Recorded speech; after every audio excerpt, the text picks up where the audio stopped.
Makaliban daw ng ilang minuto ni Seiji ang bagay na nais niyang iguhit, natatandaan niya agad ang bawat detalye nito at madali niyang naisasalarawan. Kaya kahit siya may autism, sa tamang paggabay at pagsasanay, malaki ang potensyal nitong maging maestro. Sa bawat hagod ng kanyang kamay at sa bilis ng kanyang imahinasyon, dito raw angat ang 13 gulang na si Seiji Aihara sa mga batang kasing edad niya.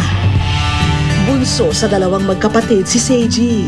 5 taong gulang noon si Seiji nang ma-diagnose na may autism, isang complex development disability kung saan nahihirapan siyang makitungo sa ibang tao.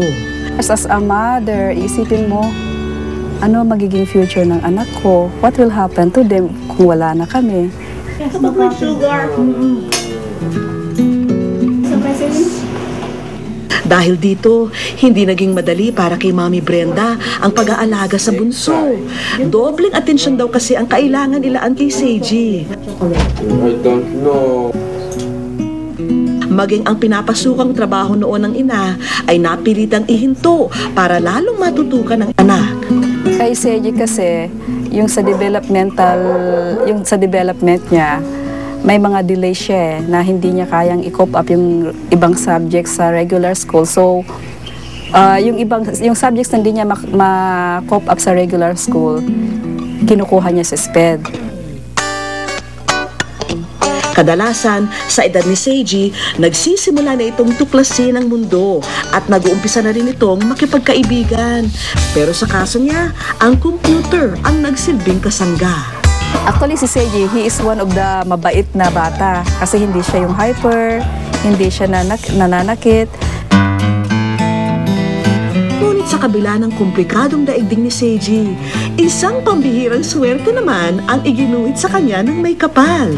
Habang lumalaki raw si Seiji, tila kakaibang potensyal ang nadiskubre ng ina sa kanyang uniko iho. Kahit hindi niya nakikita, na-drawing niya, na-i-store sa mind niya. Kasi usually ang artist, yung mga nagdo-drawing, may model pa sila, di ba? They have to see the building in front of them. Siya hindi. Nare-retain sa utak niya. So, sabi ko, this is a special talent. Kaya naman ang pagkabahala ni Mami Brenda sa hilig ng anak na mapag-isa, nabura ng bahagya nang makita ang galing ng anak sa pagguhit. Dumagdag daw kasi sa mga best friend ni Seiji ang kanyang mga lapis at papel. There was a time I was surprised na saan kaya kinuha itong drawing ng anak ko? Only to find out na pag binalikan ko yung lugar na yun pala, yung nakita niya pala yung drawing niya. What do you want to draw, Seiji? Draw the Manila Bay, What else? Makati City, Why do you love to draw? because I am happy. We're going to buildings. I noticed na if we go to a place na meron siyang happy experience in that place, yun, parang lagi niyang dinodrawing. Maliit pa lang si Seiji nang nagsimula itong mag-drawing at hanggang ngayon ay iniipon ni Mami Brenda ang bawat project niya. Sa katunayan, kayang punuin ng mga obra ni Seiji ang kanilang malawak na hardin. Maybe kasi sa autism, they really like straight lines eh. Sana ma-develop na magagamit niya in the future. Hindi lang sa sketching sa papel nakitaan ng kakaibang galing si Seiji. Dahil pati sa pagguhit sa computer, abay, mapapa-thumbs up ka rin sa kanya. Kaya naman naging pambato na rin si Seiji sa mga iba't ibang drawing competition sa kanilang eskwelahan. So like at 6 years old, he can draw like this. 6 years old lang siya. MS Paint lang yung sa Microsoft. And look at his computer, 3D na siya. 6 years old pa lang siya. This is his drawing noong 7 years old siya. Even this paper, nakarating hanggang Norway. May mga parang 3 or 4 na gold medal na first prize siya ng drawing contest eh. Pero sa dami ng mga naguhit na ni Seiji, may isa pa raw siyang pinapangarap na subject. And then go to GMA. Oh yes, let's go to GMA.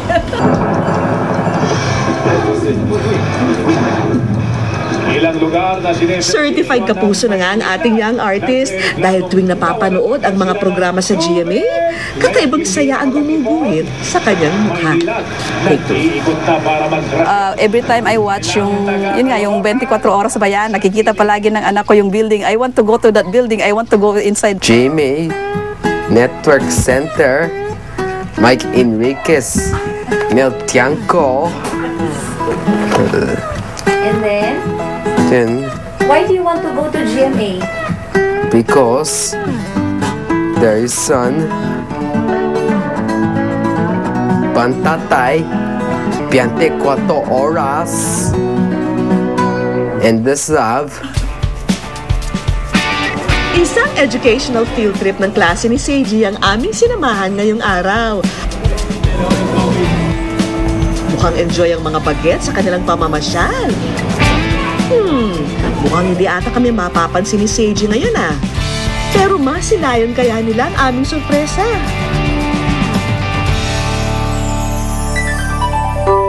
Go, Arlo!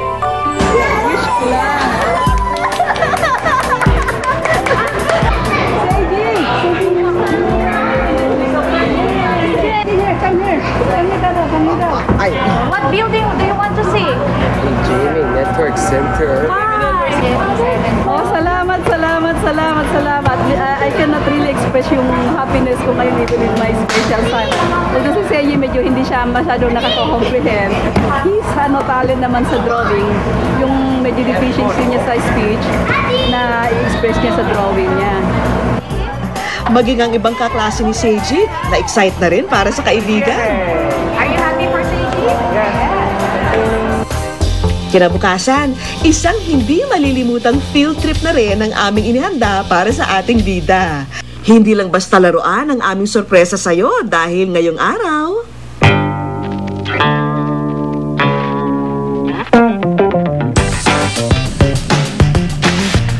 hindi man masambit ni Seiji ang kasiyahang nararamdaman, bakas sa kanyang mukha ang galak at pagkamangha sa mga nakikita. At para sa ating next stop, isang hindi malilimutang field trip na rin ang aming inihanda para sa ating bida. Sa sasakyan pa lang, hindi na mapakali si Seiji sa mga gusaling nakikita. Paano pa kaya kung makita na niya ang matagal na niyang dream subject para sa kanyang susunod na obra?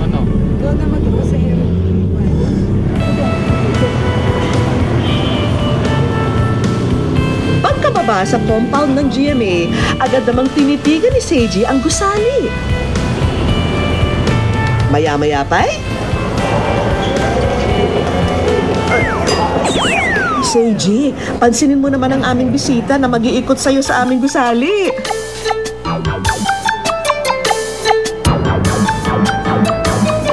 Hi, Seiji. Seiji, welcome to GMA7. Hi, do you want to go to sleep floor? Opo. Seiji.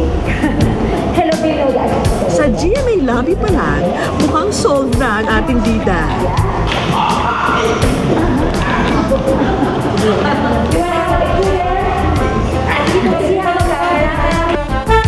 Hindi pa rin pinalagpas ni Seiji ang kagustuhang masakyan ng aming elevator, kaya pinagbigyan na rin namin ang hiling ni Seiji. Yan, okay. I want to go to 24 oras. Alright, we'll go to 24 oras. Oras. O Seiji, bibitinin ka muna namin ng konti ha, dahil may susunod pa tayong pupuntahan. Ayos! Barangay Alas 97.1. Tabugin ko! Ayos! Ayos! Ayos! There you go. Okay, you're not allowed to touch anything. Okay, that's Papa Tolitz. Hi, say hi to them. And Papa Tolitz and Papa Kiko. Picture lang yung picture. Inaayos niya talaga yung face niya. Hi, Bitoy. Ay, Bitoy. Bye-bye. Thank you. Be good, okay? Opo. Okay. Oh, nice to meet you. You too. Just sit down and watch.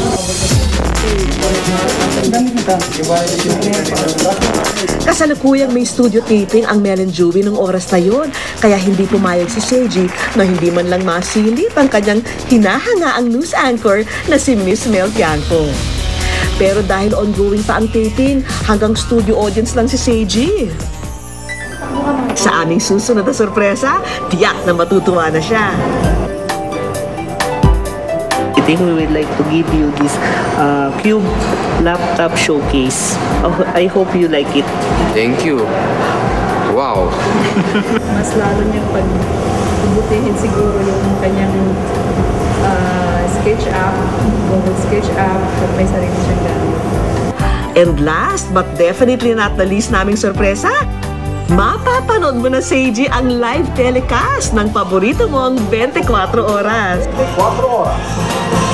Instant remembrance din ang nais iabot ni Seiji para sa hinahangaang news anchor na si Miss Mel Tiangco.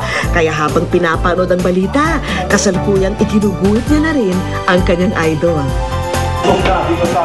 At matapos ang airing ng 24 oras, Ay! Hi, how are you? Tiangco. Come. What's that? Ano yan? Glowing mo? 24 oras. 24 oras? Galing. Gandi. Okay. Ang ganda naman. Naku, ang galing mo pala mag-drawing sa Seiji. Sayang, hindi ka nagdo-drawing ng face, no? Sana mapadrawing ako, no? Opo. Yung Tita Mel, see your drawing. Talagang it's a great opportunity for them. This is a different world. This is a different exposure. And ang tawag dito, more or less, na pagdating sa bahay, maybe Seiji has, baka may iba pa siyang magawa. Except other from building, baka pagkaroon pa siya ng ibang concept. And you see how he reacts.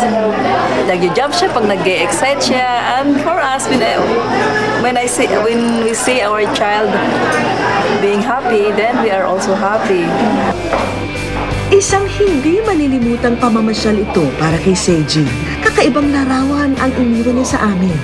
Larawang nagpapakita na kahit kailan, hindi hadlang ang pagkakaroon ng autism para maging masaya at magtagumpay balang araw.